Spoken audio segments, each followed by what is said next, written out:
People think building wealth through property is complicated. It's actually much simpler than that. Step 1. Put money aside or use existing equity in your current home. You need a deposit to get started. Step 2. Use leverage.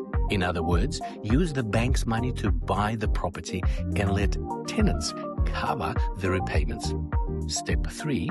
Let time do the heavy lifting. Property values tend to grow over time, and that's where the real magic happens. Save, leverage, wait.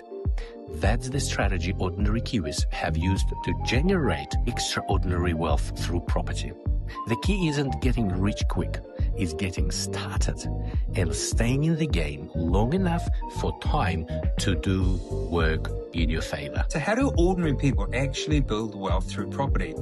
Not by getting rich overnight and not by buying 20 properties in a year. Most of the time it's pretty boring. You buy one good property, you add value, you hold it long term, let time, inflation, growth, let them do their thing. And then recycle that equity, buy another one, and repeat that process over time. And that's how a lot of ordinary people end up with significant wealth in property. Not because they're smarter than everyone else or because they've got deeper pockets. They just started earlier, they stayed consistent, they held quality assets long enough. And the funny thing is that most wealthy property investors don't look wealthy when they start.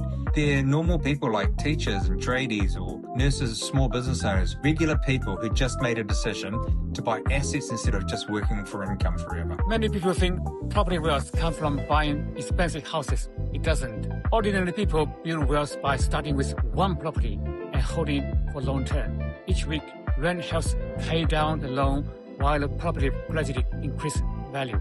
As the loan gets smaller and the property becomes more valuable, equity grows.